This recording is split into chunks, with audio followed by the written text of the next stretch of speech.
Welcome to the third hour of American Agenda. I'm Bob Sellers. And I'm Heather Childers, and we are now joined by our family of co-hosts, co-chair of Project 21 and host of Stacy on the Right, Stacy Washington, executive director of USA Strong, Aaron Elmore, and conservative student activist and conservative fellow, Nate Hochman. Welcome to everyone. Great to have you with us. All right, we're going to start talking about the border. I think all of us have seen some of the videos, some of the things going on down at the border.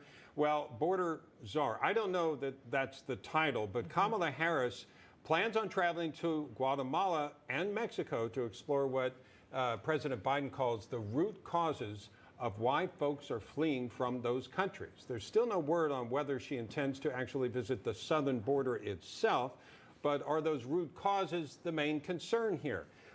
Stacey, I guess we all know that most people would rather live in the United States than some of these other places. The question, so we know what draws them here, right? But how will her visit change that dynamic? Well, I don't know that it will. She's not going down there to tell them to stay there. She's not going down to see what kind of business partnerships we can create where we can put businesses in those countries the way we've done in Mexico. One of the chief things that we did in Mexico was we started putting our manufacturing plants down there. Now, I don't agree with it. I don't think we should move manufacturing to Mexico because the labor is cheaper and therefore rob jobs from Americans. But it has worked to keep Mexicans gainfully employed in their own country. We could do something similar in the northern countries, but they have a lot of gang activity and they're very violent. It's difficult to start businesses there.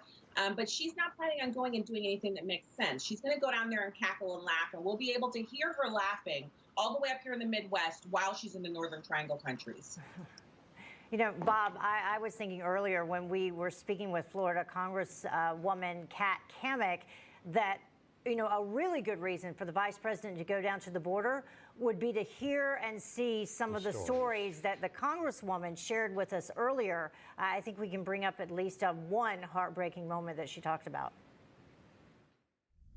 I myself personally spoke with a 9-year-old girl who was having a hard time even telling me her name. And when I couldn't really make out the words, I finally asked one of the agents, "So what's going on here?" And he said, "She can't speak. Her vocal cords have given out. She was screaming because she was being gang raped." Oh. This is happening on our border.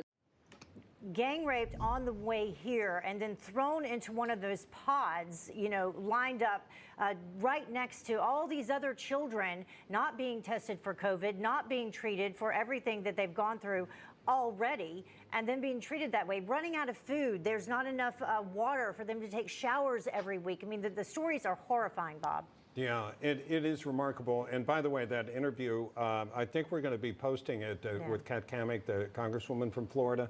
Just amazing account of what's going on down at the border and really describes some of the problems down there.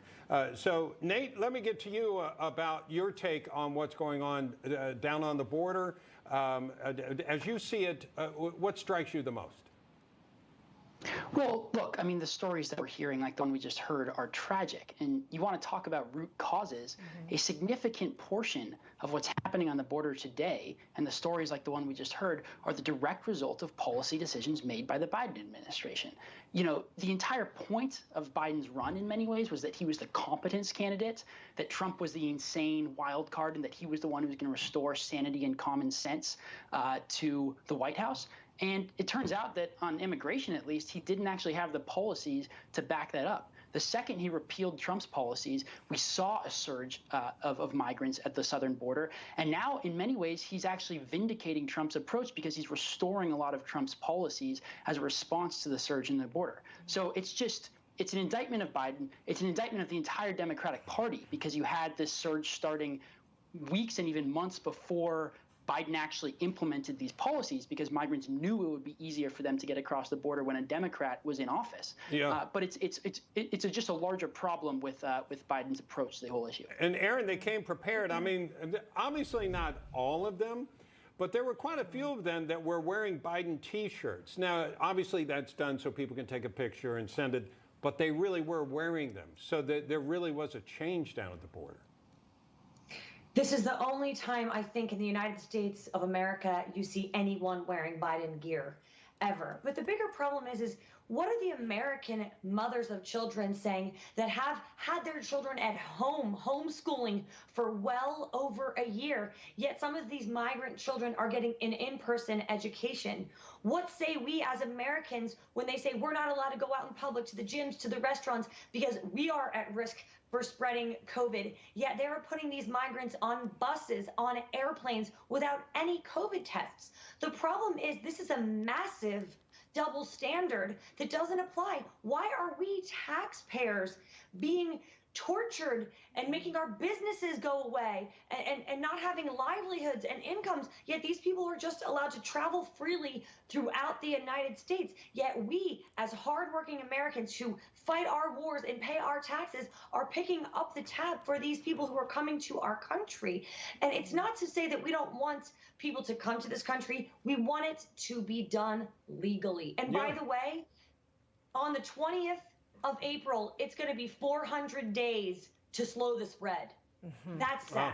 Yeah, good point, which is another topic we could go into. But Heather, also, we heard stories from Congresswoman Kamala also about how children are kind of being used as tickets into the country. Yeah, and they're being used over and over and over as decoys by the cartel to try to get drugs into this country, and also by these people who are actually not related to them, who, as you said, use it as a pass if the child is age 6 and under. And I think we had some video of one of the latest incidents, if we could possibly bring that up, that we had a reporter was going to get into it a little bit more, but a 2-year-old who was dropped over a wall, an 18-foot wall, a 2-year-old who was dropped into the hands of allegedly his father. But as we know what Congresswoman Kamala was saying earlier, you can't always say that those are actually family members of these children because they're using them to get further into the U.S.